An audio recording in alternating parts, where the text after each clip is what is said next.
it comes to traditional publishers, one of the things that really sticks out is those big advances. So I'm kind of Mhm. curious from like your inside perspective, like what makes those make sense, and then what is kind of now, because I don't even remember some the DOJ issue was going down that they said that if Mhm. they merged those advances would kind of take over. So I'm curious how you think about advances and all those things. Advances are not, they make no sense. I mean, they just don't. Um, it's really hard to put a price on, someone's work all day and try to explain profit and loss, reports that editors run before they acquire a book, and they try to figure out how much money they're going to need to spend on a book and on the marketing in order to make a profit. But at the end of the day, it's all guesswork. There's no science to it. Honestly, there's not. I always say that publishing math is sort of make believe math in some ways, because who's to say one book is worth $250,000 in advance and another one is only worth $25,000 in advance. I've worked on both kinds of books, and I've worked on the $250,000 book that failed and a $25,000 book that sold like crazy and made the author a ton of money and got her a seven-figure advance for her next book. So there's no I could try to, play the good corporate soldier, but since I don't work for a publishing house, I can say that they make no sense sometimes. Yeah. They just don't. The one thing in the DOJ trial that was very true was when someone said they're made up, and that's true. P&Ls are made up. I mean, nobody knows how many copies a book is going to sell. It's all guesswork, all of it. See, that's interesting because I watch a lot of movies and I think about that too. It's like sometimes movies are have these huge budgets and they still flop, but then you'll have something like a Get Out that's on like a $4 million Hmm. budget, but it does 250 million. So Yeah. there's that level of, again, it kind of goes Yeah. back to what you're saying earlier about the audience. Like if the better you understand who the reader is and what the audience actually wants, then you at least can make sure you're giving them books and writers and personalities that they want to get behind. So kind of speaking of that, like when it comes Yeah. to like authors and being like an author-centric publisher, like I hear that word is thrown around a lot more. Like what does that mean and how do you at least interpret it, publishers that way? I interpret it as being someone who is very in tune with their authors and doing the things that they need to move their authors' careers forward. I consider myself a very author-centered person. I run my business, as an author-centered business, and that means that I service my authors. The problem with some of the big publishers is that they're beholden to big conglomerates, so they're first serving those big conglomerates and making sure that their numbers are good, and then the authors. But the problem is that they have so many authors that they can't pay attention to all of them, or give the same amount of attention to all of them at the same time, and something gets lost there. And there is a I get a sense from a lot of authors that there's um, you know, a feeling about the industry that they really don't take care of authors. That there's no quote unquote aftercare for authors. After they're done publishing a book, it's kind of like, okay, bye. And I'm not a believer in that. People need guidance beyond the publication of their book and what they should be doing. Things are not over a month after you published your book. You need to keep going after that, and that's a big problem in publishing today, because they seem to just like, that's it. After a month after the book comes out, you're done pretty No, I much. think that's really well said. And when I think about it from the other side, it's also there's an over reliance, I think, a little bit on how much like authors and publishers think about social media too. I think when it comes Mm. to, but especially when the algorithm's changing, like at least with us with Bookum, we like make sure you see all your people and all that, so it helps the author have more exposure. But I'm seeing how the algorithm's changing. So can you also talk about like I guess how publishers think about social media and maybe how you would think about it working with authors. I asked them what platforms they're on, but I wrong answer, but it's okay if the answer is no on them.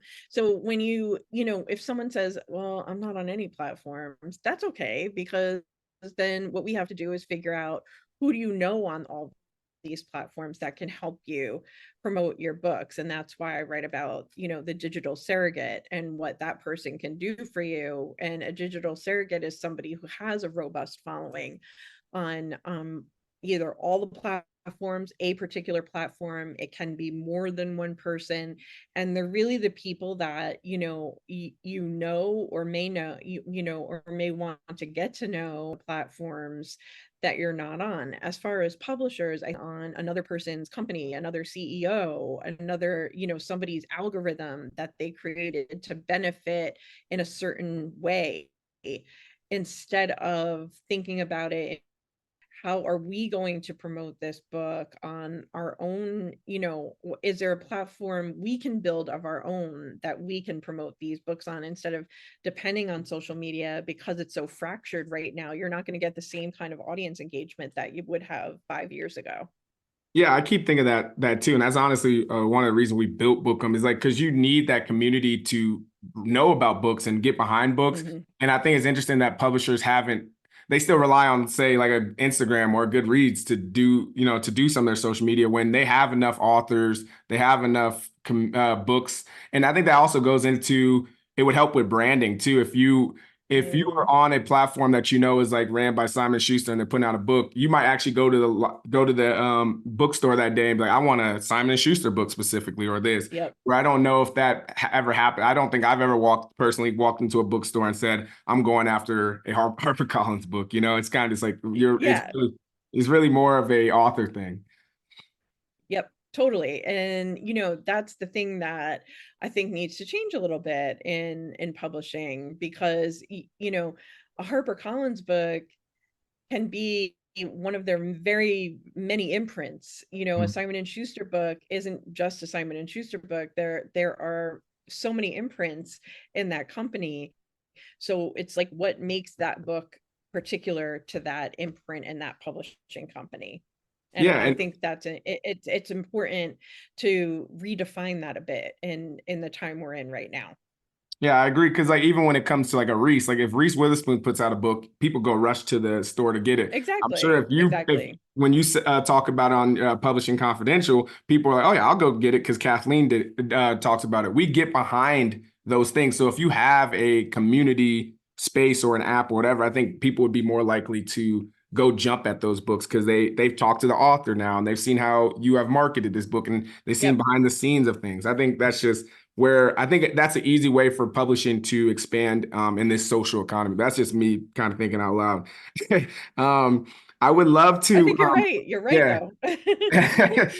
But I want to get into you as a writer, but I do have a question about because speaking of like brands and all that, when it comes to like celebrity memoirs, like why do those hold so much weight? Is it just because of the mass volume of how big the celebrity is, or like I because I know they rally behind those and backlist a lot. It depends on the celebrity. I think one of the surprise hits for Simon and Schuster over the past year was Jennette Mccurdy's book. I can't remember the title of it off the top of my head. Yeah, glad my mom died But or or something I'm like glad that. my mom, yeah. I knew that book was going to be big because I have kids, and even though they're much older now and aged out of like the whole iCarly thing ages ago, I knew how big she was, and I knew what a following she had, in adults and in certain, areas of the culture. I knew I knew she had a huge following in like hip hop artists and stuff. So, and I really don't think that the publisher caught on to that right away, and I think it was much bigger than they had thought it would be. On the flip side, you have some celebrity books that they make a big splash and then they kind of disappear. And I one of the books that I would, and not to pick on Simon and Schuster because these are all their books, but the Britney Spears memoir, yes, that was huge when it first came out, but she didn't do any press for it. And I do think there is something to be said about, you know, a celebrity doing media. At first I thought, well, good for her, you know, she doesn't really need to do it. She's not capable of doing it, I don't think, personally, and I feel bad about that. But you know, the books, you know, the book's longevity can only be so much because she's not out there promoting it all the time. And so it's, you know, like, how are you going to find so many new audiences for that? And then the flip side is, you know, over at Random House, when they publish Prince Harry's memoir, well, you have a royal speaking out for the Yeah. first time. So that's going to be huge. And you know that. So you're going to pay the money for that. Or an Obama book, you know, you're going Yeah. to pay the money for that for Barack and Michelle, because they're just amazing people and beloved by so many of us. So it really depends on the celebrity. I think, you know, sometimes it's unfortunate, but a lot of publishing houses, you know, those are the kinds of books that make it possible for them to publish smaller books, basically, the non-celebrity, more literary stuff, or the debut authors that aren't going to take off right away. Yeah, I think it still goes down to that core community too. Because on one hand, you have celebrities like, you know, certain different type of celebrities that are looked at and they're just like, they admire them, and then there's the ones that actually build like community and close knit. So I think what you're talking about with Jennette Mccurdy, she has people that just want to check in on her and actually know who she is, Mm-hmm. and values her. It's like if Emma Chamberlain came out with a book, I'm sure it'd be huge because she has that Mm-hmm. YouTube following and people love her. And so I think that also plays into it too. If you enjoyed that clip, make sure you head over to www.bookumapp.com to download our app so you can connect with your favorite bookish content creators, start conversations, and start your own book club.